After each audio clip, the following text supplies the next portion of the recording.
Hello, everyone, and welcome to another edition of Turned Out a Punk Classics, a show where we take old episodes of Turned Out a Punk that have been lost from the internet and return them to their previous glory by sticking them back on the feed.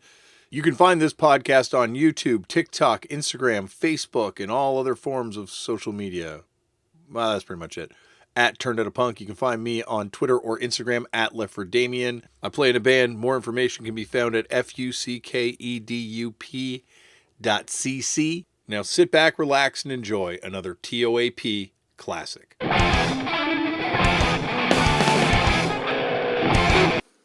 Jesse, thank you so much for doing this, man. I really appreciate it. Thank you for having me. I know it's weird because I've met you a few times now and just gushed kind of a lot because we'll get into this because I shoehorn my way into all these episodes. Okay, but you had a massive influence on what I wound up doing with my life. In a profound way, but this is not about my life as much as I like to pretend it is. This is about your life in punk rock.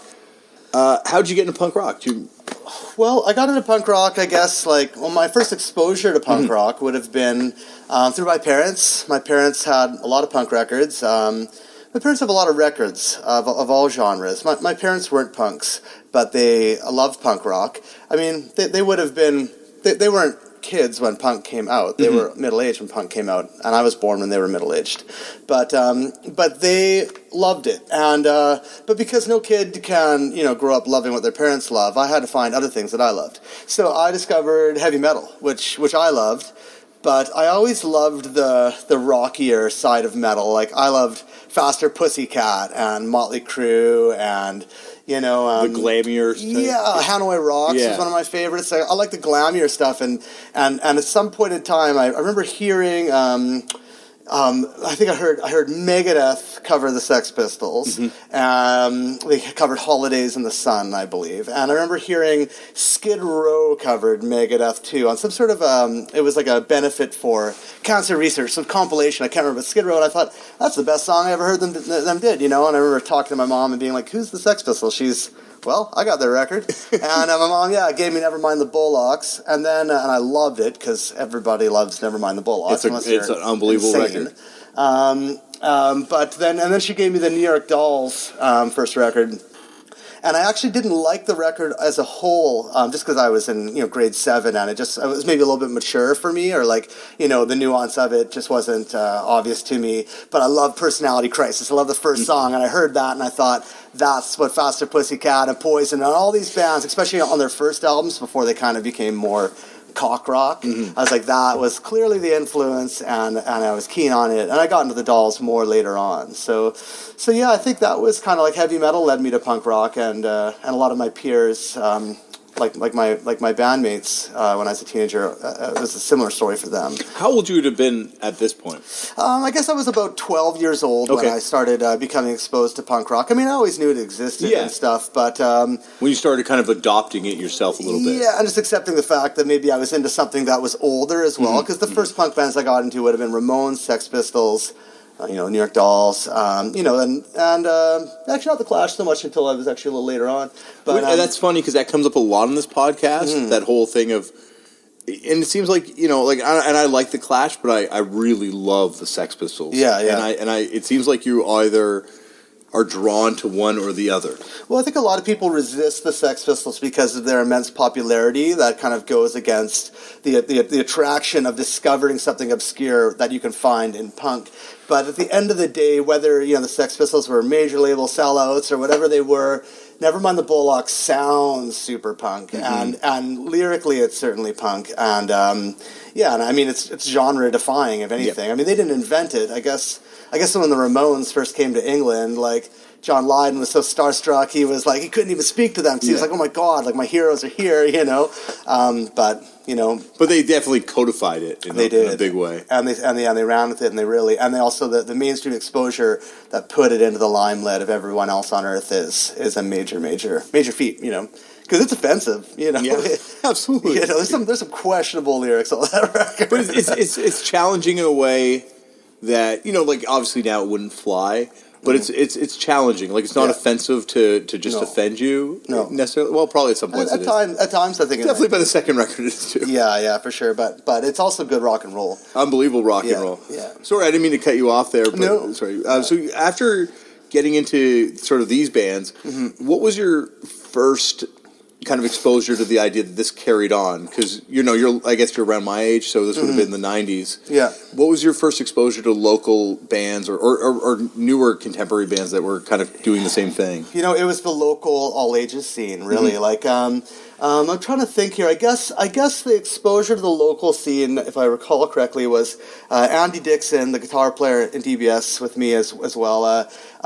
Me and him and I, we saw like a bulletin board at the high school or something, which was like contribute to a fanzine. I don't know why we wanted to contribute to a fanzine exactly, but for some reason, I guess we knew about punk and we heard there was going to be a punk fanzine or something, and it was like, get together with other kids from different high schools and get together at the local community center, and you can learn how to make a punk fanzine. So it was like a coordinated effort? Yeah, it was like a coordinated thing for like the North Shore, the North Vancouver Rec Commission.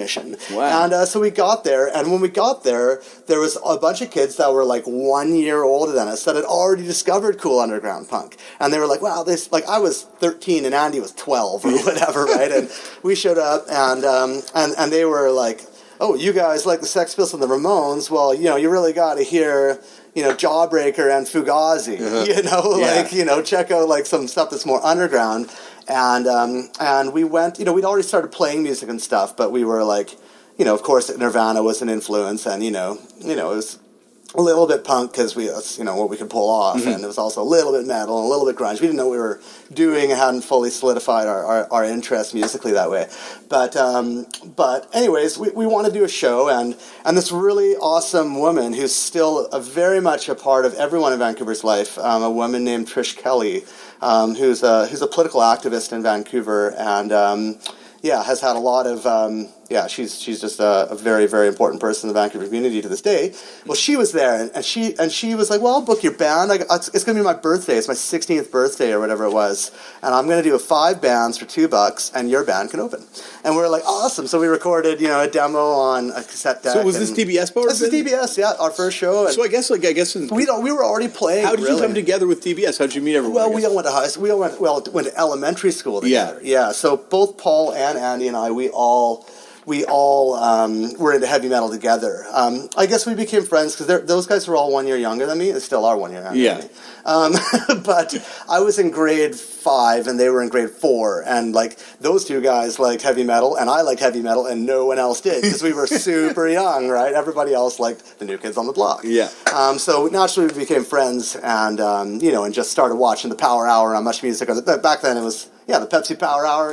Dan Gallagher, and what's her name before Dan? Teresa Roncon. Teresa Roncon, and before Dan there was a woman with red hair. Anyways, who was that? What was her name? I can't remember now. But anyways, we loved it all. So that's how we became friends. So yeah, I guess really through that little fancy network we got discovered, and that girl who invited us to play her first show, she took me to see Fugazi, and I saw Fugazi and Sparkmarker and Mecca Normal at the Plaza of Nations in Vancouver, and it was $6, and there was 3,000 people there. It was absolutely huge. So that's one of your first. Is that your first big show? That was the second probably like punk show I ever went to. The first would have been a local show at our community center, a brand new unit. BNU. Yeah, BNU, who was a wicked melodic hardcore band who I loved, and that was actually the first 7-inch record I ever got. I bought a record player so I could buy the BNU 7-inch because they didn't have CDs or tapes. Yeah.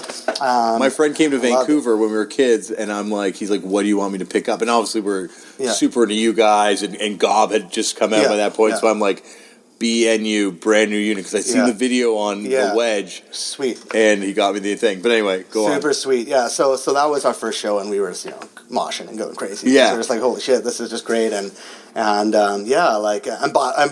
was in the spring, and by summertime we were just like, just record store hounds, just like give it all, and going to every local show, and playing a lot of shows too, playing all the time, So You know, you guys were pretty young though when you recorded that first. The 7-inch was the first after the demo. The 7-inch. There was actually 3 albums before that, even all cassette only releases. Really? Though. Yeah, Tales from the Crib was our 4th album. Wow. We had 3 albums: a 7-songer, an 8-songer, and a 15-songer.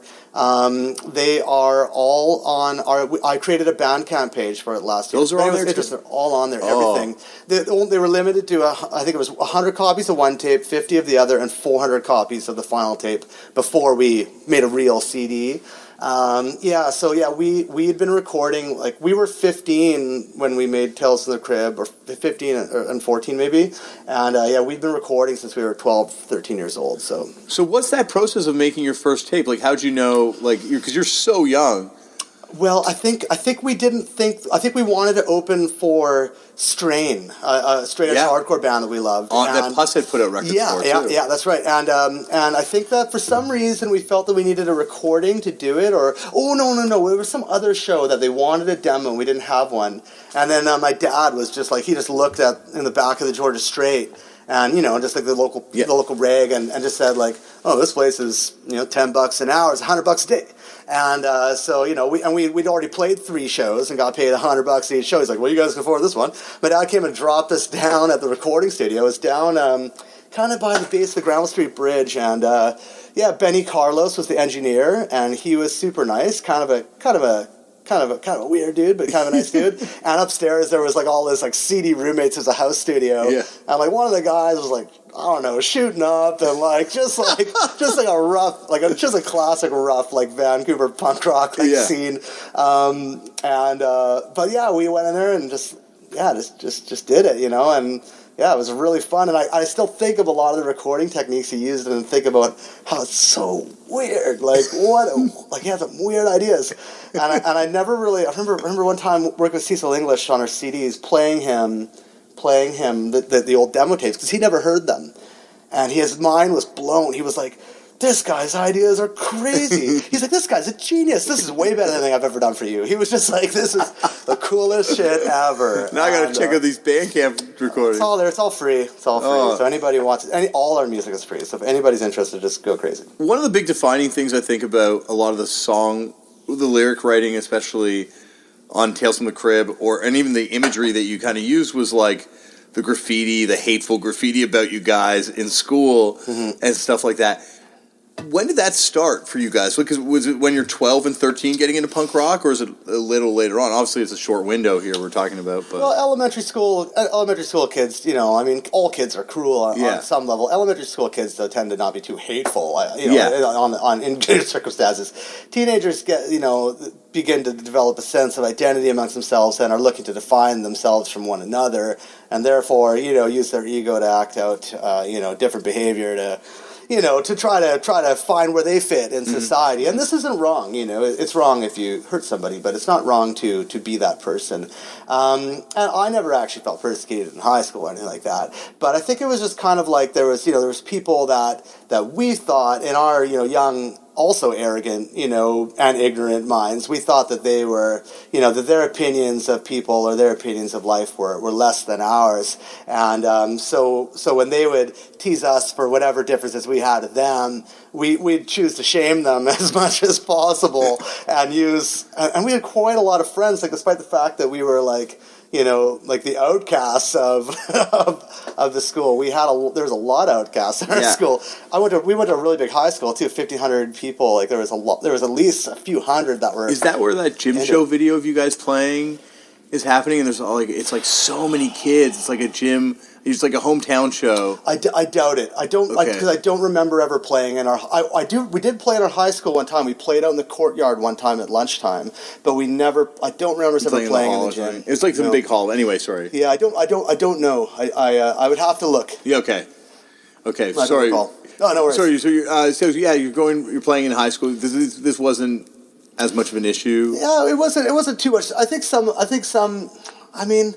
For me, I was kind of a class clown, so it's like, I didn't have as many enemies because I like to entertain people. I was just the entertainer guy, and I was in choir class, and I was into and we were all into art classes, and just like, I don't know, I feel like most people, I think also just because like we had like a video on Much Music and stuff like that, people were like, these guys are like up to something, you know, like it was weird that we would go on tour, like we'd take an extra week off spring break and be on tour and just do things that other kids weren't doing. So I think that some of the jocks for sure hated us, but a bunch of them thought it was cool what we were doing too. I don't really have negative memories of it too much at all, but yeah, so the imagery though, as far as the suburbs and the vibe of them as a whole, that I can say there was definitely some people that felt threatened by maybe us having friends or us having a community. I think was threatening to a lot of people, that especially like teenagers often they feel lost, and as they're looking for their identity, maybe that's why they get involved with gangs, or that's why they get involved in different things. It's because they're trying to find something, right? Because you don't know who you are yet. And we found out who we were so early. But then you look back, and then when you're adult, you're like, oh, wait, no idea who we were. We were complete maniacs. Like, our ideas are totally unfounded. But yeah, it's at the time we were pretty sure we knew who we were. So what were your first kind of like strikeout on the road type moments? Like, were you guys touring on those tapes, or was it not till Tales from the Crib? Not till I don't think Tales from the Crib would have been out when we did our first tour. We did some out of town shows, like we'd done Edmonton and Calgary, and we'd done a couple of shows in Washington State, and then we went on tour with Gob, and Gob were not a Much Music sensation yet, and neither were we. Before we get to that though, because I think you were already on Much Music by that point, because the very first. I went looking the other day for video clips on Much Music that are just clips of you guys that I remember. with Teresa Ronca on a skate park here. Yes, that would have been... That's before Tales from the Crib, right? Yeah, absolutely. That was the summer we recorded Tales from the Crib, and it came out the following spring. It took us 9 months to get the album out because the artwork and the mastering and saving up the money and all the other things that it just takes time. Yeah. But so I would say that we were on Much Music, and we were probably on the local news, but it would have made probably a small splash at that point. How did that? We didn't have a record for sale, yet or anything. When Tales from the Crib came out finally a year later. It immediately sold a lot of records. Like there was a lot of anticipation around it coming out locally. And we went into Track Records, like the local punk record store, a couple days after it came out. And the guy from Track was like, I think that was our fastest selling local release we've ever put out around here. He was like, we sold a ton of those this week. Well, because how did that first Much Music appearance thing come about? Because that is like, it just seems... Yeah, I don't know when was the last time you checked it out, and obviously you probably don't have any interest in watching yourself as a kid. I have watched that, actually. Okay, yeah. Someone posted it on my Facebook wall, and of course I so they force you to watch it. I don't go hunting out this stuff necessarily, but of course I'm curious. But like, how did that come about? Because like you guys are, and obviously the songs are already there that you guys are playing, so it makes sense that they would focus on you guys. But I think we'd played some good local shows at that point, and we'd ended up getting, we'd started our own record label with this woman, Marzi Damian, and she was very proactive at contacting people. Like, she was just one of those people that has a knack for talking to people, and I think that she had a friend maybe that worked in Much Music, or or she just maybe called him up and said, "Oh, I heard you're bringing the new music to Vancouver. You should interview these guys." I think it was it Power 30 or New Music? Maybe it was Power 30. I thought it was maybe New Music. They probably repurposed it. It might have actually been both. Yeah, they might have repurposed the clips and stuff. Exactly. I don't remember now. I felt like when I watched that clip on YouTube, I felt like it said the New Music, but again, I can't really remember. But anyways. So it was just one of those random flukes, and that summer we had all these kind of flukes like that. Like, we won like a battle of the bands and won the recording time at the studio with Cecil, but he didn't know that yet. Like, he didn't know who had won the battle of the bands, and he was just at one of our gigs another night and saw us and was like, "You guys are great, I want to give you a free day recording studio time." And we're like, "What studio do you run?" He says, "Profile." We're like, "We already have a free day studio." He's like, "Oh, well, now you got two." So then we're like, well, we're going in and we're going to make a full length. Yeah. So I think we just had like a lot of luck, and we were just like, we were, all of us and Marzi as well, we were putting a lot of energy into it. Like, we were, I was definitely like, I was going for it. I was like, I'm going to put a sticker on every friggin' pole. I'm going to like poster the heck out of our shows. I'm going to book all the local bands, do sound for them, record demos for ourselves and everyone else. Like, I was just like, I had tons of energy to burn. You guys were part of that circuit of bands too, that were the bands that just after kind of Green Day exploded were the wave of bands like I'm talking Rancid, AFI, Swingin' Utters. Even just a little bit before. Yeah, no, you guys were obviously existed before. Green Day existed before d.b.s, but they weren't popular before we'd become locally popular. But I mean, we were big fans of them from the beginning. Yeah. Like the guys at the local skate shop turned me on to Green Day. Like they were like, "You like Descendants? You got to hear 1039 by Green Day." And I bought it. I was like, man, if these guys ever get on the radio, they're going to be huge because these songs are so good. Yeah. You know, and I still love that album. No, but I meant the bands that were the bands that everyone who was turned on by this music turned to next, like the next wave of bands that people got into.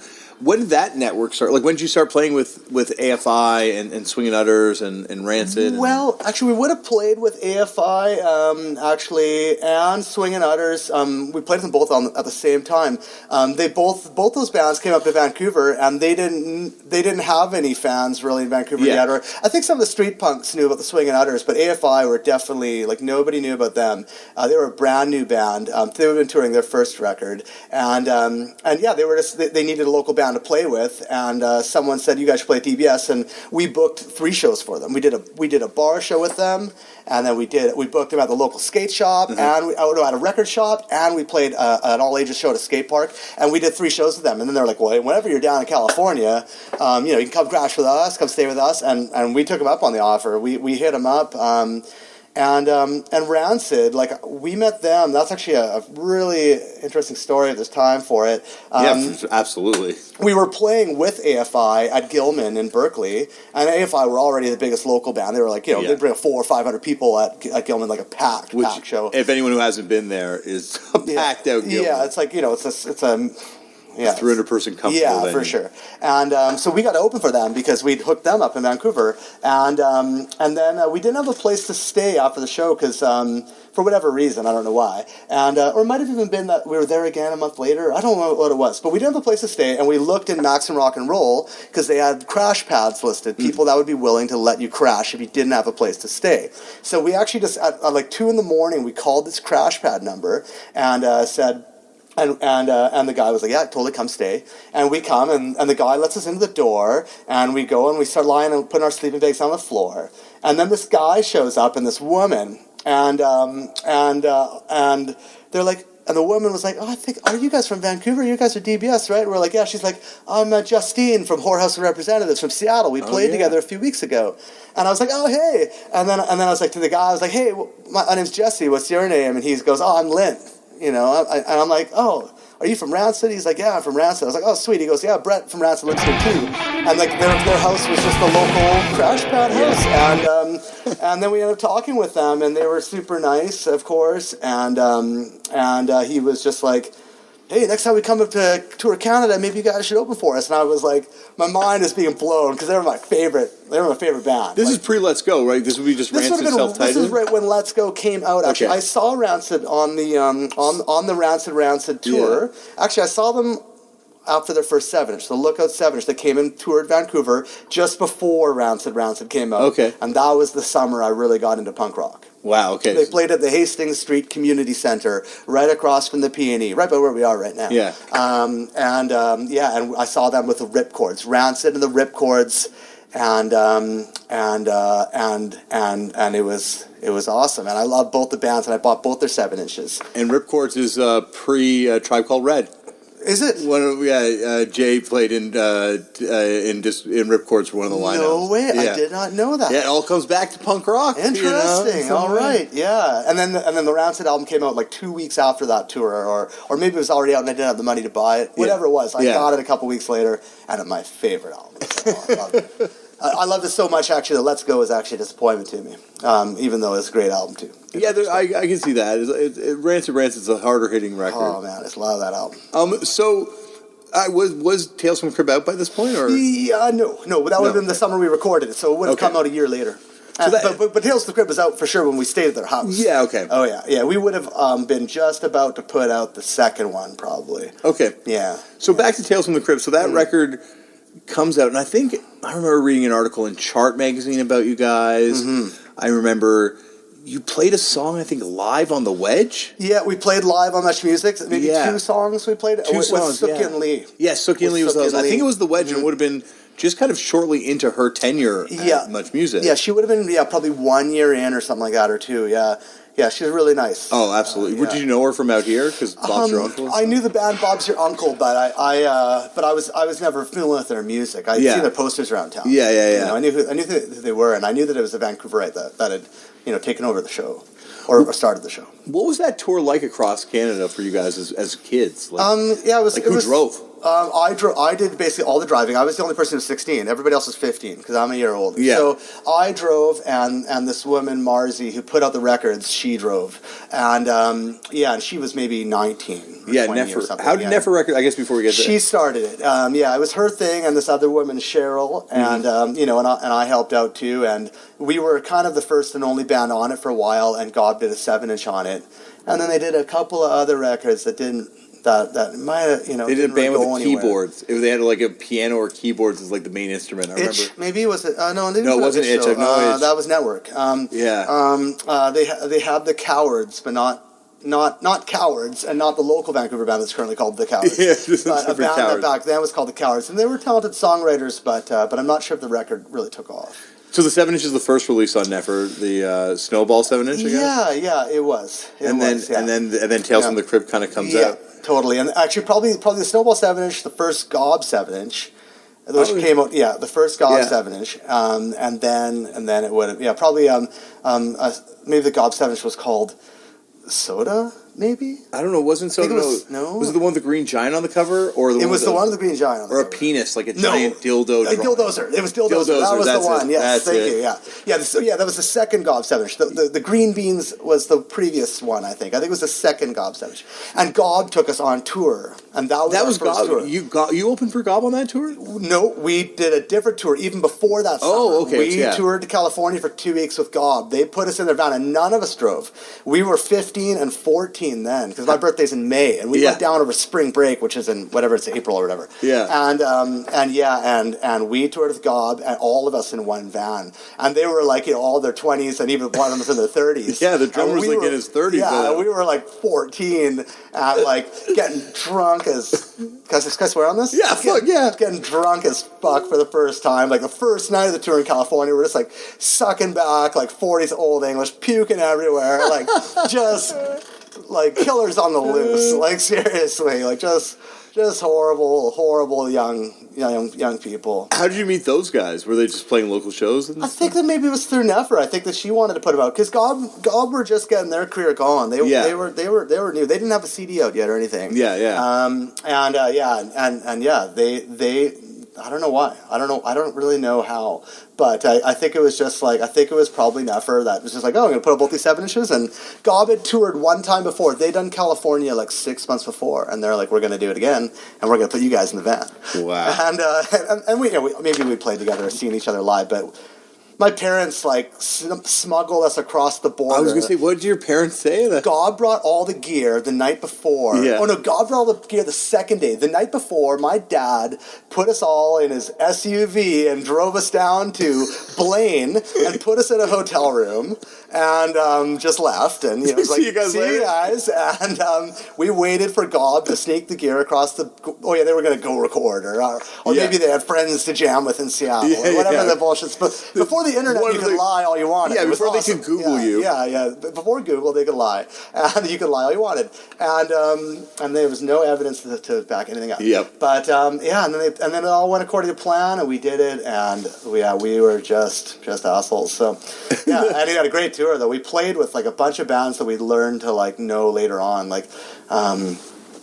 All kinds of stuff. Yeah. Who were some of the bands you guys would have been playing with back then at that time? Because it would have been like. Just before all that stuff, kind of pre-Warp Tour, when all that stuff kind of blew up for a moment, like, would you have been playing with we played with Schlong. Oh yeah, and another Operation Ivy, ex-Operation Ivy. We played with Schlong on that tour, and we played with I keep wanting to say we played with Falling Sickness, but it wasn't. That would have been later. What was another big LA ska punk band that we got to open for? Sort of Jelly Beans? No, I was thinking Mighty Boss Tones. No, they're from Boston. Okay. Oh man, I just can't remember right now for some reason. I remember the night before. Or maybe or was it? Now I don't remember. I remember the night before. No Doubt played. They weren't a big band yet. We were playing the same clubs as No Doubt. Yeah, like they were still a local. They were actually a real local band. Yeah. Like they were from the fucking punk scene, believe it or not. And it's really hard to imagine now. But they were. I have a poster that was like d.b.s and Gob and whatever, and then the previous night's No Doubt and whoever, and it's like Skanking Pickle. Yeah, it might have been them, but it wasn't. Anyways, I can't remember right now. My brain is drawing a blank. But it was and I remember a few other groups too, but probably none that would be relevant to anybody listening to this because they'd be just washed away. Believe me, that's all these listeners care about is these bands that aren't relevant. Yeah. People have asked me to start writing down every band I mentioned so they can go back and check it out again. And I'm like, it's a lot of bands. We did play with one wicked band, though. We played with Pansy Division at Gilman Street. Yeah. And it was packed. And we got to play for, like 300 or 400 people at Gilman Street. And it was like the third or second night of our tour. And maybe even the first night of our tour. Like, we might have driven straight and not done Seattle and Portland. Okay. I can't remember. But that was just like, you can imagine the vibe at a Pansy Division show in Berkeley in 92. Or 93. It was just so much fun. Oh, it would have been incredible. And we made fans that night for life. Did they have the Mint Records connection? Not yet, right? That's not like quite later. Yet, because that would have been maybe the next year, like as punk was getting bigger and people were selling more records. And Lookout had Green Day's back catalog was selling. That's when Mint sold a ton of Cub records. Yeah. And d.b.s sold a ton of Tales of Crib records. We were on Mint, but like local bands were selling a ton of pop punk records. And that's when the Berkeley like Vancouver connection was kind of existing that way. So when the record comes out and you guys start that tour across Canada with Gob opening for you at this point, that tour was not with Gob. Across Canada, we went on our own. Oh, you did? We traveled alone. So you did that before. You did do a tour with Gob at some point, Gob was our first tour to California, and then we went across Canada alone. We never played Gob with Gob at Classic Studios in Toronto for the first time you guys played Classics. I think Gob opened. We might have played a few shows with Gob here and there across Canada, but it would have been a coincidence. Up. Yeah, okay. Yeah, it would have been meeting up, or maybe we did a few dates, but I'm pretty sure that across Canada we went alone. Yeah, because I'm 90% sure there's Elma Combo graffiti that says d.b.s Gob tour and stuff, and I'm sure that graffiti unfortunately is long gone. There's probably fans that are like, Jesse Gander's lost his fucking mind. He has no idea what he's talking about. The guy is old as the hills. No, believe me, I am digging up the most minor memories that you have. Well, no, they're actually significant memories. Yeah. You'd think that I'd know them, but if it seems odd that I don't know all of them, it's just that because we did so many shows. Well, that's the thing. You're so young. We did 900 shows over the course of about 7 years. And we toured so much. Like, we toured 1 year. The year that we graduated high school, we did 5.5 months straight. And like there is a lot of overlapping memories, and the memories later on into our career are for sure more vivid than the ones when I was like 14. Like, my brain was still growing. Like, you know what I mean? Like, that's right. Well, part two will have a lot more vivid memories because believe me, part one, I think we're just at Tales from the Crib. We're gonna have so much more to go. There's a lot of stories. You guys tour Canada at that point. Yeah. What were those shows like? Because I guess you're playing Classic Studios, I know, as an example, is a smaller venue, but, like, you had a TV profile, like, as a kid, because this is the point where I get into the music. I get into punk rock, 93, by 94, I'm going to shows. d.b.s came to town. I remember it was the premiere of Beyond Rangoon. Yeah. You played Classic Studios. I don't know why I remember that was the premiere of the movie Beyond Rangoon that night, because I think we had to go to it first. Well, the thing that happened was that, d.b.s, that summer we've spoken of, we got a ton of exposure on various mediums. And then Tales from the Crib came out and became a local, buzzy record. And nationally across Canada, we got exposure from having a video on Much Music and playing live on Much Music, which also was on that tour. Yeah. But as soon as we started to gain any kind of national recognition, at that point in time, we set a bunch of rules for our band where we said, we're only playing DIY shows, we're only playing all ages shows, we're not playing bars, we're not working with booking agents, we're booking everything ourselves, we're not going to work with anybody in the industry, and we're just going to do our own thing. When it came to the media, we were still down. We were still like, okay, we'll play Much Music, we'll play we'll get interviewed by any magazine. Like all the press is great, but we're like we're only going to do DIY shows, and Marzi and I booked the first tours, and after that she left, and I booked all the rest of them myself. Wow. And I just we just decided. I think it was because again like the Fugazi and the DIY punk ethic, we got really really into that on a philosophical level. It was really important to Andy and myself, and also important to the other guys as well. But I think that being political became important to us, and I think that also a lot of people probably there's always some backlash when your band gets popular where they'll say, oh, those guys are just a bunch of teenagers from North Van, they got rich parents, they're just a bunch of posers, whatever people would say, and we're like, we're not posers, we mean punk rock, we love it, and we believe in this community and the scene, and we're going to prove it through the way that we operate as a band, and so as a result of that, a lot of those shows were weird. Like, we mostly all ages hall shows, or, the odd, all kind of random shows. And it was, by the next year, things became more consistent. But, also I used to can we talk about drug abuse on the show? Totally. Okay, I used to smoke tons of pot when I was a teenager. Actually, on this show, that's not even drug abuse. That's medication. So I was getting baked all the time. Yeah, I was into other things as teenagers are into, and I had tons of distractions outside of d.b.s, and I had a ton of energy to focus onto it, but I was not the most organized person. I kept a shitty book of phone numbers of random dudes in different towns, and the way I operated this was chaos. I never had a computer or used one until I was 21 years old. I just kept scraps of paper and shoe boxes and just booked these tours, and it was chaos. Had I been better at organizing, or if we'd had an agent or something, then we probably could have been one of these Fat Records type bands with their perfect tours and their riders and all this shit. But we just wanted to do chaotic all ages shows, and we wanted to screw around and just be creative, kind of just do things a little bit more anarchistically. Well, your politics totally informed my politics in a very direct way, the way you guys operate as a band and stuff. But I guess you talk about those Fat Records bands.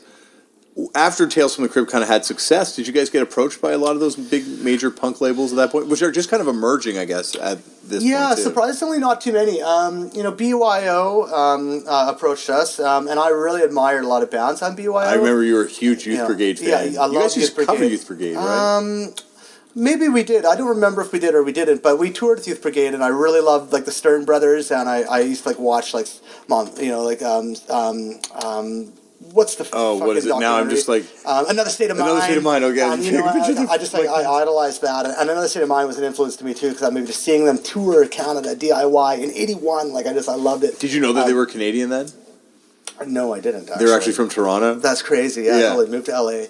I learned that later on, but surprisingly not. I think maybe it's because we already had a label that we were on, and also because we were young and maybe we were maybe a little more volatile than a more established band, and I think also being Canadian too, you're not. It is a different world up here, and I think if we'd been that popular in LA or the Bay Area or something, probably we'd be on Epitaph or something. Yeah. But no, it wasn't really. We didn't have a lot of it, or if we did, I didn't know about it. We did have a manager, right? So and she had interest of keeping us on her label. Yeah. So maybe that could have been a conflict of interest, but whether it was or it wasn't, I don't really care. But But yeah, who knows? Yeah, it's anyone's guess. So once you kind of got back from Tales from the Crib, or from that tour across Canada, and you went to America, I assume, too, a little bit? Yeah, tons. Yeah, I mean, that summer we did mostly the States, but we started hitting the States pretty hard right after that. Yeah, we were touring all the time, because you could just sneak right across the border. How they let a bunch of 15 and 16-year-olds across the border, I don't know. It's a different time, right? But we were just, we're recording, and we're recording in Minnesota. It's just you come with some random story and get a fake letter that I write myself the night before, put it together real quick, and oh man, we just broke so many laws. I'd never break so many laws now. No, but I guess, and it's also I think now, well, maybe it's harder to be a band. I was going to say it's easier to be a band because about the organizational stuff you were talking about. Yeah. But it's hard to be a band because there's not a lot of tricks you can use anymore. No, and I'm not into it. I'm not into lying. I'm into being in a band. I am in a band, but I'm not I don't think I'd lie at the border. Into the scams. No. Well, because it's just it seems so much more high stakes now. Lying at the border. Banned for 5 years. Yeah. Or maybe it's because you're a kid, but it just seems like lying at the border, there's what are they going to do? Tell me I can't go in? Yeah. But then you're like, no, they'll throw me in a detention center for like 6 months. Yeah, that's right. Or I'll go to jail, or like I'll have a black mark on my permanent record. A record that'll last for the rest of my life. Yeah, no, I don't know. Yeah. What was it like when you got home, though, was like as a band that's kind of like toured? Yeah, we were just like, I mean, high school was just getting in the way. Yeah. Pretty much. Yeah. But we all still graduated and did pretty good. I mean, I didn't really graduate, but I got a diploma, but I graduated with a 51% C- average, but I was recording all the time and writing like all the time, and we were touring a lot. So I actually didn't get my math 10. I failed that, but then the principal was like, my daughter and I had seen you on Much Music, and we know you've been working hard at other things, so we're going to give you 51% in math 10. Because it's a prerequisite graduate.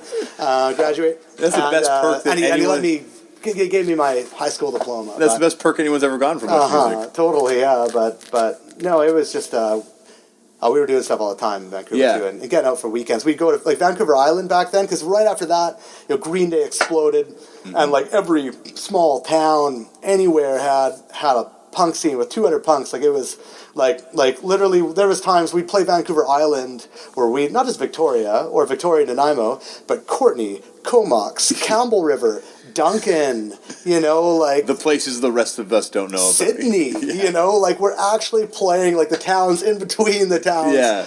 On an island that doesn't have that many people, and British Columbia, everywhere, Kamloops, and Kelowna, and Vernon, and Trail, just like hitting them all, and there was, everywhere we went, it was just, 200 punk kids that had just shaved their mohawks that day, So at this point, are you guys just going out every weekend when you're in school? Oh yeah, every weekend, and recording like constantly, like we recorded 5 albums before we were done high school. Well, if you include the old demos, we did like 8, so we were in the studio all the time. So the next thing I guess that comes out is the Break It tape. Yeah, Break It was Break It is the same album as If the Music's Loud Enough. If the Music's Loud Enough. It's just a couple of songs overlap and a couple that don't. Like the song Break It, but they were all If the Music's Loud Enough was recorded in 2 sessions. Half of it was recorded in the fall, and half after the tour, and then we wrote a little more, and then half of it was recorded in the spring, and then it came out in the summer. So and Break It was a little teaser because Rancid and AFI took us out to Winnipeg and back. Okay. And we wanted something new to sell. So, but we couldn't afford to press CDs because back then it was actually still expensive. It was so expensive. And CDRs didn't really exist they were $30 each for a CDR at the time. Yeah. So we just cranked out a bunch of tapes and blasted those out. Probably did 500 maybe. And I really like that little tape. Actually. Oh, I love that tape. Yeah, I think there's also a song on the Snow Jam. Compilation came out. PE, I think, originally came out. That might have also been on the Break It tape too. It's on the Break It tape, but I think it first came out on. Well, at least I first got it on the Snow Jam. Yeah, we would have done Snow Jam too. That's right. Yeah. So totally. Would that be your next tour? The March break. I think after that first summer tour, you guys would have come back. Yeah, pretty close too. Like I think maybe Snow Jam was before Rancid actually. Oh no, it wasn't. No, it was after. It was definitely after. Yeah, okay. Then, you're the expert. Well, no, exactly. No, we would have done Snow Jam for the winter, and then Rancid. Yeah, so that year, that was probably the year I was in grade 11. Actually, that was probably 1995 or something. It would have been, yeah. So I graduated in '96. So I would have been in grade 11. It would have been the winter, like after New Year's Eve in grade 11. Morgan Brooker and I got drunk the night before, and he vomited into my bathtub in my basement, and because it's concave, it shot all up the wall. Oh yeah, and I had to clean off. He was sleeping over before we went to see d.b.s. the next day at Snow Jam. Awesome. Great. Yeah. What was that tour like? Like that would have been. Yeah, that would have been Blink before they were Blink 182. Yeah. Just Blink, and Youth Brigade. Bouncing Souls, who's one of my all-time favorite punk bands of that era. SNFU, I love was Bouncing Souls. SNFU played a date or two, but not all of them, if I recall correctly. I mostly remember Blink and Youth Brigade and Bouncing Souls and High Standard. High Standard, that's right. And and maybe Body Jar. No, Pride Bowl. I don't remember them. No Fun at All.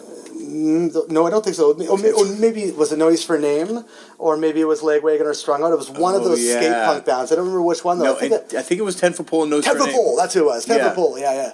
And and that was super fun. And that was playing for in Montreal. Toronto actually was one of the smaller shows like that we played for maybe 700 or 800 people. I think it would have been like 700 or 800 people, but that at like, I can't think of any of those bands drawing 700 or 800 people now, right? Montreal, we played for 2,000 people. Holy. And there's actually a video on YouTube of that show. You can see a video of that, yeah. That's one of the few pieces of d.b.s footage that exists on the internet.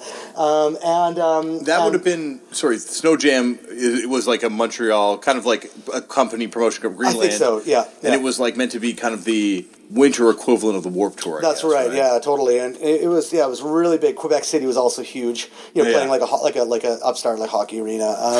And yeah, that was really big. And we played Sudbury, and that was pretty big. And Toronto was pretty big.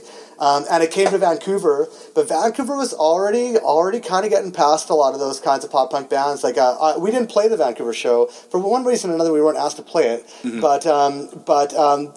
It was at the Commodore, which holds 1,000 people, and there was probably about 150 people. Oh, wow. Yeah, it was like nothing in Vancouver, which I thought was really weird.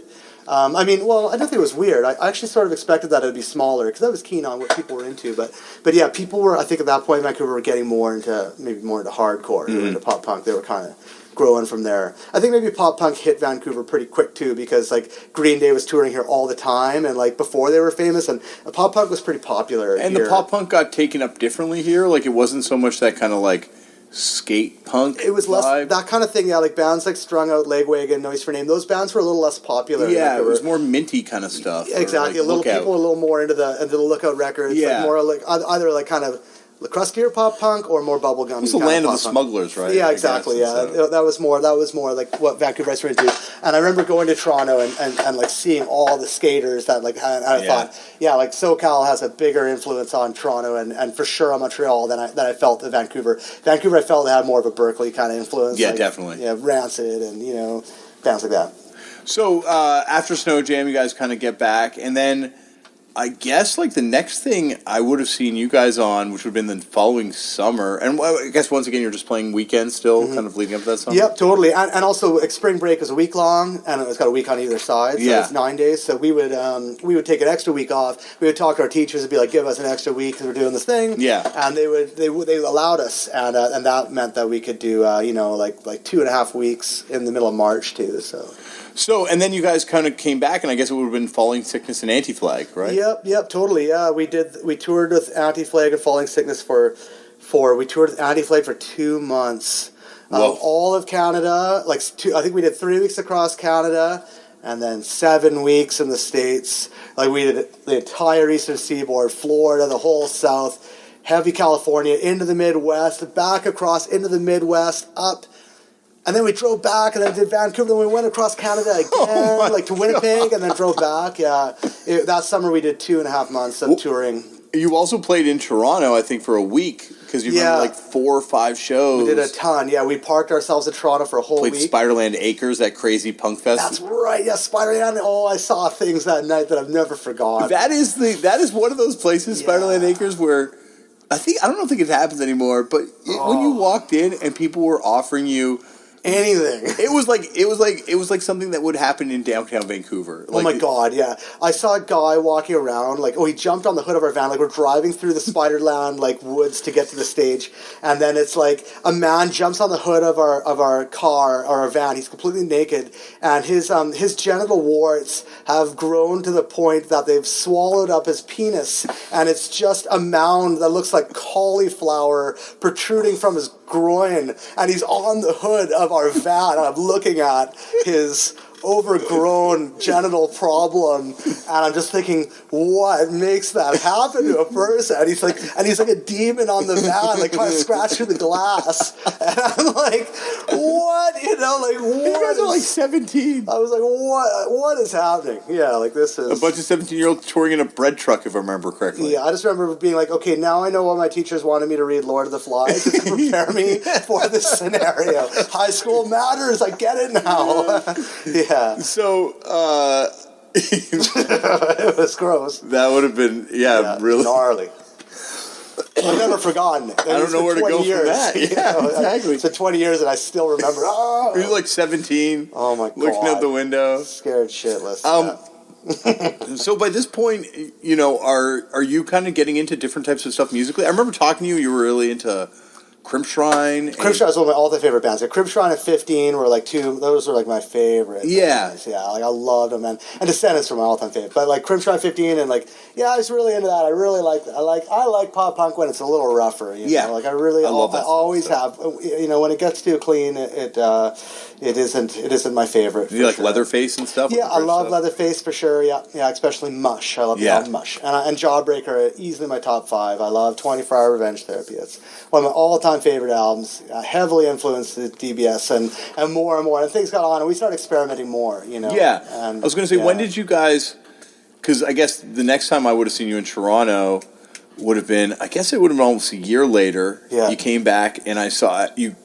Grade and Avail played. Yeah, I remember. I got that show too. Yeah, and you guys and I ran into you at the show, and we were all going to go see d.b.s. because you guys were playing up at the street with Doom. Yeah, at the Punk Fest. Right. And I remember seeing you there and being like, "Oh, you're here," and you're like, you're here to see Avail, and you're like, "No, I'm here to see Grade." Yeah, we discovered the first Grade records. Like I guess they're kind of, I don't know which one. The Split with Believe, or the Split with Believe, the Split with Believe, and then 2 other 7 inches, both by a French band called Jasmine. Okay. And Jasmine, I think they must have influenced Grade too, because they had just that style of screaming where it's so high pitched and completely horror movie styles like screaming, and I'd never heard that before. Yeah. And Grade and them, they both were taped to me by a friend of ours called Thibaut, who later on became our roadie for years, and was one of my best friends to this day. I think he sings with you on stage at that show I brought up earlier in the gymnasium when you do Keep On Rocking the Free World. Yeah, probably. Yeah, because he was that kind of guy. He was like our Bobo from Avail. He was our guy. Yeah. And he loved. He was French, and he loved obscure music and obscure punk rock. And he made us a tape that was all this obscure emo core, and it had the Grade, Believe, and the Jasmine records. And when we toured France, I found the records. And I was like, and I was like I was so happy about it. But I found them in a bunker, like in Normandy, like at this squat. But anyways, so we heard that and we're like, now this is how we want to go. Like we want to get weirder, we want to get darker, we want to start screaming and doing crazier shit, and also get more melodic at the same time. You know, so yeah, we just started evolving towards that, and it felt really natural. It seemed like a shock, I think, to some of our fans because we didn't care about. Like, this was all part of this kind of attitude we had where we were like, we didn't want to do the popular thing. We just wanted to do what we wanted to do. And we were like, we threw away all our early material. We stopped playing it all together. We threw away 4 albums worth of material, basically. Like about 90 songs were on the no list, and only about 8 or 9 were on the yes list. Yeah, there was any songs, because there were some. No, wasn't there? Well, I mean, 1 or 2. Red or something. Maybe there was a couple that we liked that we felt were sweet, and they evolved in. And our fans, they get so mad because they just be like, we came and we wanted to hear all our favorite songs, and you played none of them. Yeah. And we're like, well, we don't care. We're like, we don't do what you want us to do. We don't do what's going to be good for our band or our career. We're just going to play whatever songs we want to play. These are what inspire us right now. That's all we're only doing is inspiring us. And as a result of that, every tour we did, we were playing the next album, and no one had heard that album yet, which from a marketing standpoint is like suicide, you know. But we didn't care. We actually wanted to, like, we were just like, we wanted to be an underground band. It was kind of like the opposite of what most bands want. And we became it. We managed to go from selling like 20,000 albums to only selling 2,000, but people that really liked our band a lot in a different way. Well, yeah, that's the thing. And these records now, like, my brother is fanatically trying to acquire all your material, and some of these records go for hundreds of dollars. They're hard to get now. Yeah. I don't have them all. Well, it took me forever to get a Snowball 7-inch. Yeah, they're hard to find. Ever. One of the things that I think is amazing about the stuff that you wrote back then as a lyricist is, like, if I look back at the stuff I wrote at 15, if I look back at the stuff I wrote at 25, I am ashamed and mortified of a lot of those lyrics. You wrote some crazy lyrics back then. Like, Axiom is a song that I can still go back and listen to, and I think those lyrics are some of the best anti-religious song lyrics ever recorded in punk rock. Yeah, Andy Dixon wrote that song. Oh, really? Yeah. Oh, okay. Well, I mean, so that's why I think Andy wrote.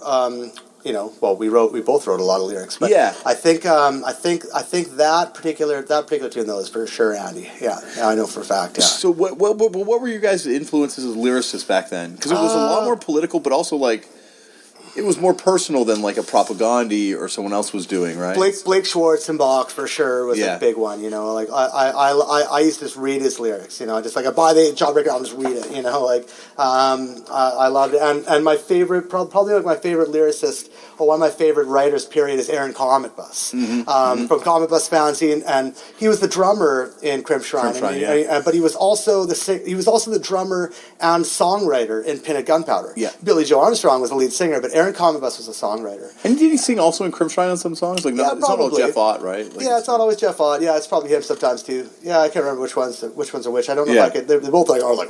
It's pretty hard to identify their voices. Despite the fact that they're pretty distinct, and Jeff Ott was a huge influence to me for sure. And then later on, I actually, truth be told, I actually had a 15 tattoo.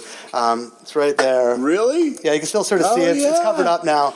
He started going on a weird religious trip and kind of became a born again Christian. I think maybe Alcoholics Anonymous put him on that kind of Christian trip. And then I got the tattoo covered up because I was like, I'm not anti-Christianity anymore, for the record. I'm open to people of all religions. But when I was a teenager, Andy and I both, as the lyricist in d.b.s, we were like, fuck religion. You know? And on some days, I'm still like, they can all fuck themselves. But most days, I mean, I'm tolerant of people's beliefs because I'm older and wiser, and we were always tolerant of everybody, anyways. But we just wanted to speak our mind, and I think that was also again being defiant of coming from a middle class suburb, where.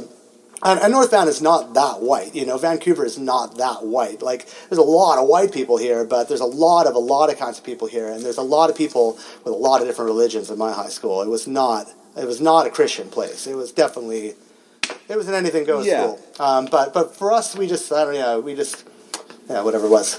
You definitely those lyrics though that and especially the anti-religious lyrics coming in from I was going to an Anglican school at the time, and beginning to question the religion myself, and just having groups of kids my age tell me it's okay to question this stuff and not believe and not feel pressure to kind of fit into that. So I I know what you're saying now, where it's some of it might be extreme and stuff like that, but I think when you're a kid, you need extreme language to speak to other kids. That's right. And punk rock is about that too. I think that also it's as much about being.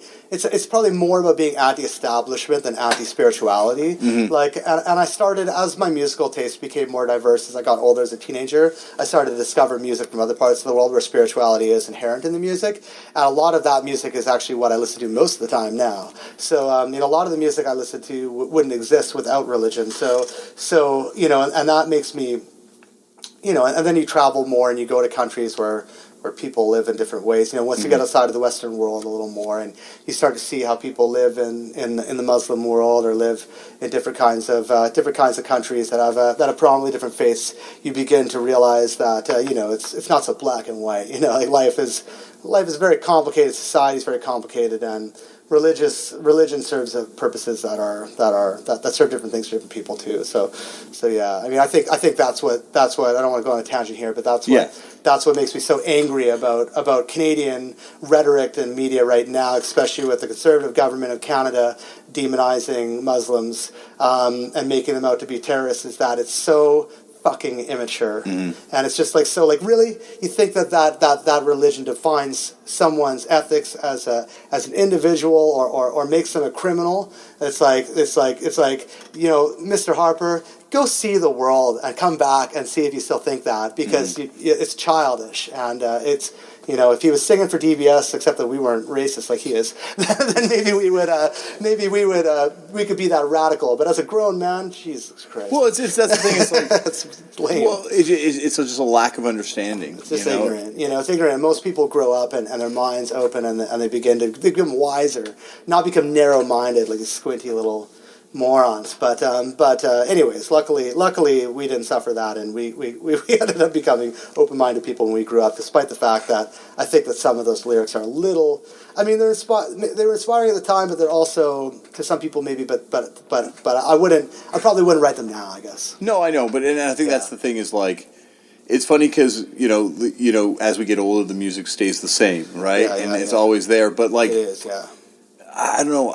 Maybe it's because I've written some really bad lyrics that I really wish I could take back. That I just look back on those lyrics and I'm like, and I know some songs that you might be referring to where you're like, that might be a little too much. Yeah, too much. Yeah, but I think it's amazing how many kids, and maybe it's d.b.s being the right age at the right time, were turned on to start playing music. Like, you talk to the guys in the Lex on Fire, like all those guys, like myself, like there's so many people, but I don't want to keep you too long because we're kind of coming to a natural end at this point and stuff. But it's up to you. But I just kind of like, we could do part 2. I want to do a part 2 in the future and stuff like that. But like, I just think it's so interesting because here you guys were as these kids and touching all these people's lives musically, but then yourself and Andy both have shaped Canadian music, Canadian alternative music, in a profound way in the 10 years after d.b.s kind of stopped being, well, like, I guess there's a little bit of an overlap with the label with Andy, but like... Yeah. I get people talking to me about this about this from time to time, and I get people that email me still and stuff like that, and talk to me about the band, and I always and I'm glad for it. Like, for us, like, on a musical level, I feel like if we had any influence musically to people,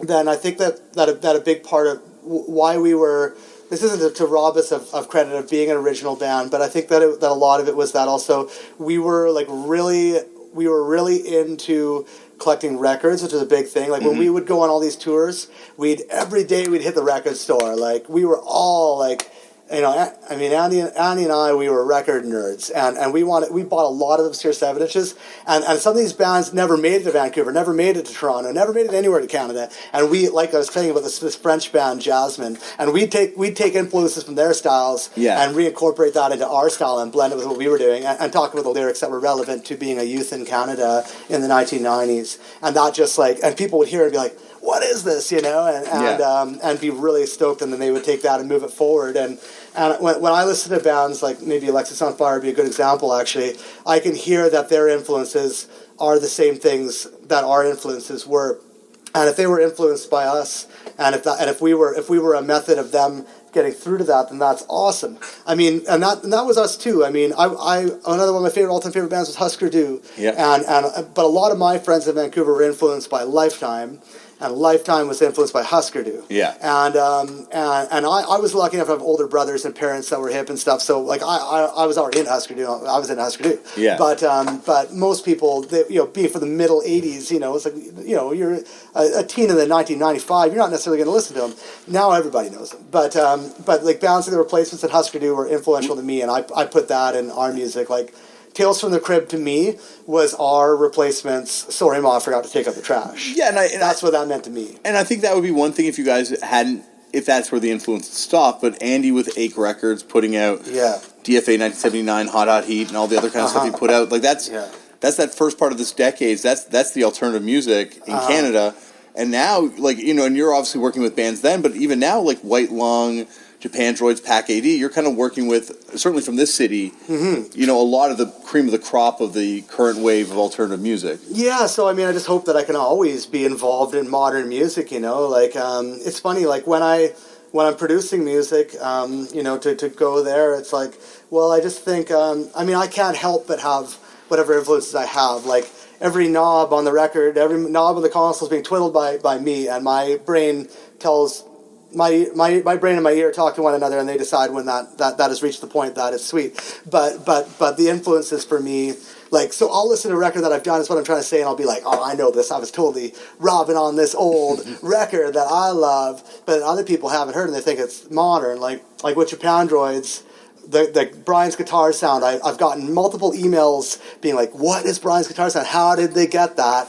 And I was thinking, and that guitar sound to me is New Day Rising by Husker Du. Yeah. And I listened to that record, and I love that just that brittle, unwarm, cold, clinical distortion, like that, just like that thin clinical distortion. That is the layer on top, and then there's other layers that go down below in that guitar sound. That the different frequencies in that guitar sound mean different things to me, but the very high frequencies in their sound, I figured out how to do it, and I stumbled across it by accident. I was like, for this record, we got out the New Day Rising Bob Mould guitars. But I bet you a lot of 20-year-old kids that are just discovering Japandroids and maybe discovering punk rock through them are like, man, their guitar sounds so original. Yeah. I'm like, it's Bob Mould, Yeah. you know. But look at the Foo Fighters. They're influenced by Husker Du, you know, like or Bob Mould. Like he sings on their freaking records. Well, it's funny because you bring that up, and I remember being like, I was just getting into straight edge one time, and we were talking like years and years ago. Yeah. And you're like, well, you know, straight edge, that doesn't start with like Minor Threat. It starts with Modern Lovers. And you started talking to me about Jonathan Richman, and like, you know, I'd heard of him, heard of Roadrunner, but like. I'm exactly the king himself tattooed on your arm. Yeah. But like I'm straight and kind of like you know, exposing me to that stuff. That and was I guess, radical. That was radical at the time. It's like nobody in 1970 was singing "I'm Straight." That's just crazy. And I say side 2 of that record is vastly superior to side 1. Yeah, totally. Once you get past the hits, then it starts getting like you're like, wow, it's got some deep shit. Oh, heavy ballads like, on that. Let Me Back in Your Life, like when you go to the hospital. Like, it's holy shit, that song's heavy. And then it's funny because you watch the Fugazi. I was probably talking about this at the time, but for the listeners of the podcast, when you watch Instrument by Fugazi, and arguably Ian McKay... This is before Instrument came out, too. Yeah, we were talking about this, but yeah, if you watch Instrument from Fugazi, that came out when I was like 19 or whatever, and like 1999 or whatever. Yeah. And I watched that video, and there's this very brief clip where it's Fugazi driving down the road, and you can hear what music they're listening to, and they're listening to "I'm Straight" by the Modern Lovers. That's and awesome. it goes by so quick, and I was like, I knew it! I was like, I knew that you were fans of Jonathan Richman, and now I've heard you listen to the record, and I know it's true because I saw it in the documentary, and I was like, I was talking to Damian, got back in Toronto, and I told him, and I was right. Well, it's funny because you mentioned, you know, being a record collector, and that's like this influence that you see if you look at any band that had an impact on alternative music. They're all record collectors. Joey Ramone. Yeah. People wonder, how did the Ramones have this bubblegum, beautiful quality to it, you know, and yet they're still punk as fuck. It's like, well, they're a bunch of weirdos from Queens. Some of them are drug addicts, some of them are, you know, on the streets. And then there's this guy, the lead singer, who loves this classic 60s, you know, Phil Spector produced, like pop music and doo-wop, and he loves all this shit. And then you put it all together and you have this new sound. Yeah, absolutely, yeah. This great sound. The Stones, the Dolls, you know, and then glam, you know, original pop glam. Yep. And never, like, that's the thing about punk, too, is it never starts, you know? Like, the idea of, you're like, okay, well, it's the Sex Pistols, then it's like, well, it's the Ramones, then you're like, well, it's the Electric Eels, or it's the Heartbreakers, and it's like, or not the Heartbreakers, sorry, Television. You take it back, you can always find, like, someone be like, no, it's this guy who recorded this 78 in 1923. And whether you're punk music or rock music or whatever kind of music you are under the rock umbrella, you know, you're still playing pop music. Yeah. And pop means popular song. Mm-hmm. And that is something, it's supposed to be referenced. It's meant to go on and on and on and evolve. So if we took things from Europe or from Grade or from whoever, and then people took us, and it was from Vancouver to them, you know, and they went on and did their thing, then that's the point for sure. That's the point. So if we had any kind of a leg in that, then I'm deeply proud of that. So, you know, I don't sit around and thank myself for it in the morning, but like if I hear that from someone, I'm like, well, that's great to hear. I can't think of anything to be much more proud of. I would rather have done that for someone than be a generic band that made a ton of money. So, yeah. You know, or maybe didn't influence anybody, or didn't contribute anything. Why has there never been a vinyl reissue of any of the d.b.s. records? I've always wanted those records on LP. Yeah, there was none of them were ever on LP because this was the 90s when LPs were really fading out. When vinyl was dead, and CDs had finally gotten cheap enough, and people were buying CDs like crazy. Yeah. HMV, Sound the Record Man, A&V Sound, all these things, like you were blowing them out. We still did 7 inches. There was like 4 or 5 d.b.s. 7 inches. So we still did 7 inches, and we saw that as a viable format. But LP was just too damn expensive. We couldn't make it. We didn't think it was justifiable for the cost. The big bands on Epitaph got to make it, but even some fat releases were CD only. Mm-hmm. I've never seen, I can't think of an example that would be a sound example, but I think that there are examples. No, there definitely are. Like a lot of, I'm sure a lot of those records, like the vinyl was short run. Yeah, or rare to find, or maybe not available. Well, all those like a Longest Line original record now is like $1,000 or $500 record or something. Yeah, there's a lot of stuff like that. So you know, I guess like there I don't know if the demand is there, it'd be a risky proposition. Like, there was actually this one guy that he worked up in Fort McMurray. Him and his wife worked in the oil fields, and they were making a killing, just like making money beyond our wildest dreams. Yeah.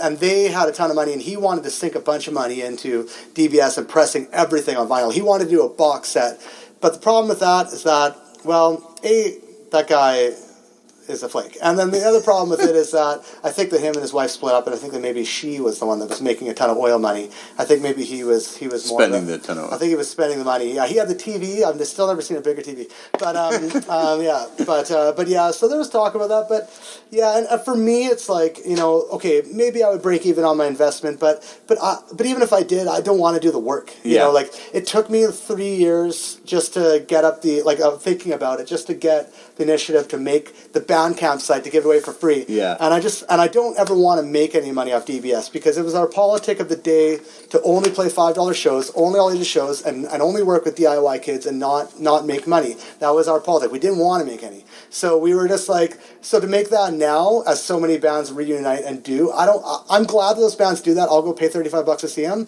I got tickets to see the Replacements next week, and I paid $50 US for it because I got to see the fucking Replacements, and I'm glad they're coming.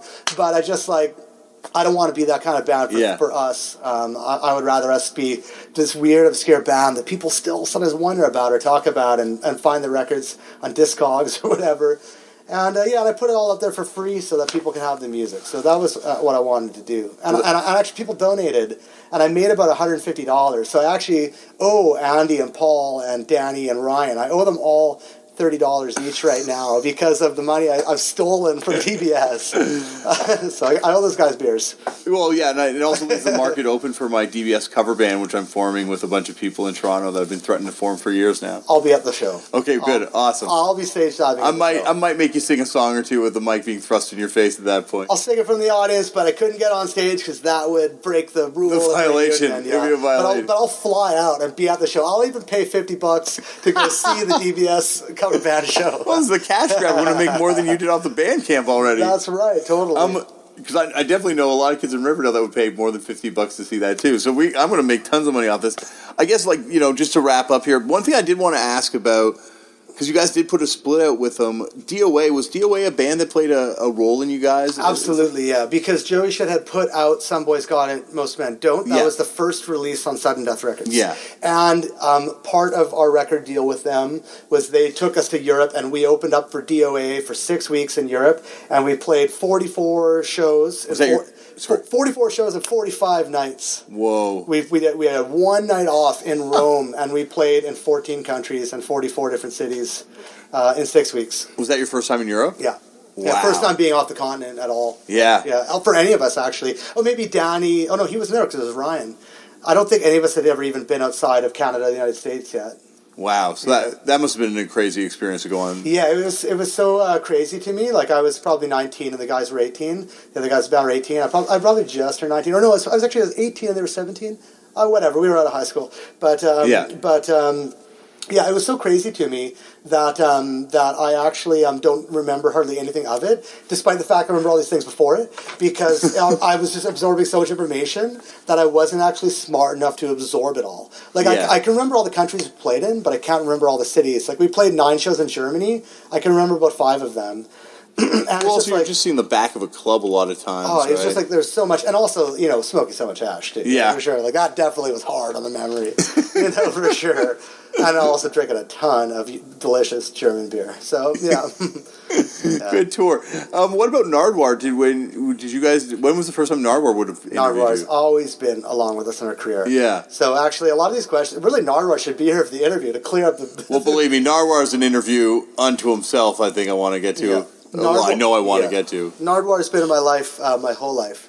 Nardwuar interviewed d.b.s many times throughout our career. He always asked questions about things that nobody knew the answer to. He asked us questions that the police didn't know the answers to yet, and I'm not exaggerating. That brings up another question. Yeah, like he knew things that nobody should know. And Nardwuar had a small stroke when he was about 31 years old. He suffered a small stroke, which landed him in the hospital for about a month or so. And thankfully, he's recovered entirely from it. And my brother was his therapist. My brother is an occupational therapist, and he helped Nardwuar rehabilitate.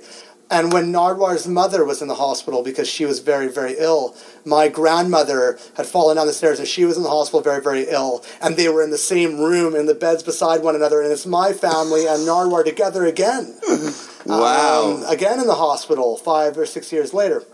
Nardwar is one of those people that's always been in my life. Yeah. Yeah, so there's a lot to Nardwar for me. And one of the greatest interviewers we have in this country. Yeah, one of the greatest of all time, period. Yeah. One of the greatest of all time. One of the greatest of all time. And I guess we'll like to wrap up now because I don't want to keep you all night. And as I say, I do want to get to a part 2, hopefully one day where we can talk. Because I haven't asked you about the Piss Bomb the Nation World Tour shirt.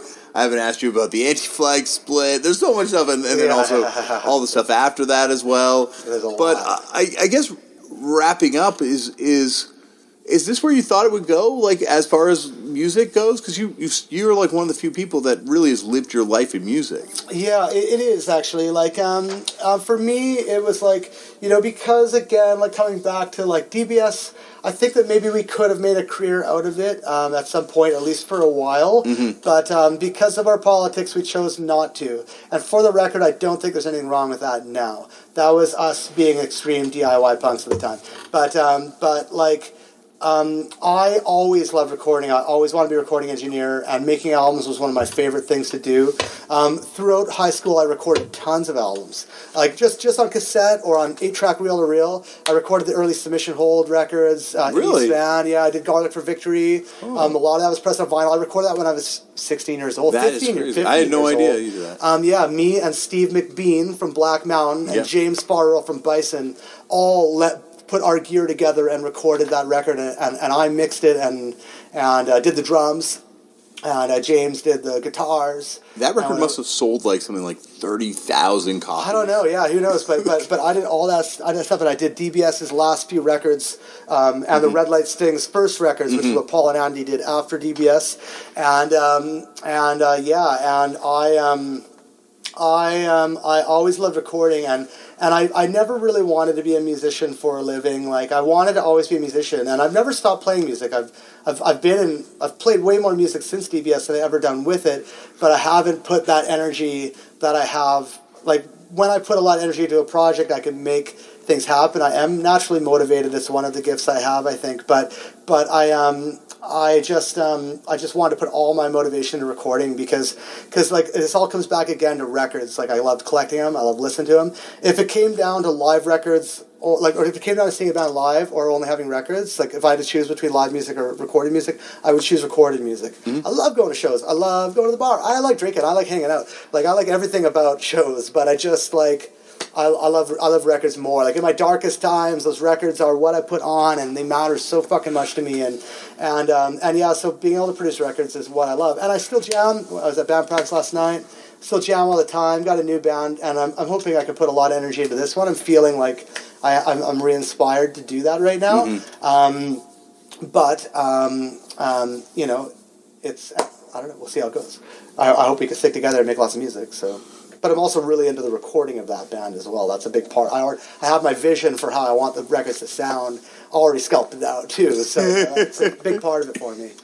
Yeah. Excellent. Well, thank you so much, Jess, for doing this. So no, I really appreciate it. It's been like this is one that I've really wanted to do for a long time and get to talk to you about this stuff. Well, thank you so much. It was a pleasure to talk to you. Thank you, Jesse, for coming on the show. And as I mentioned, that'll hopefully be just the first of many more to come with Jesse, because we barely scratched the surface of d.b.s. and, of course, just touched on a little bit of the production stuff, but I'd love to get into it. Also, hopefully get Andy on the show one day from d.b.s. And, I got big plans. And if you have no plans right now and are a fan of kind of gruff pop punk stuff, make it your plan to head over to that d.b.s Bandcamp page and just kind of wade through that massive free archive of music, because if you don't know that band, you are missing out if you're a fan of that kind of stuff, because they are awesome. I love this band so much. I still love this band.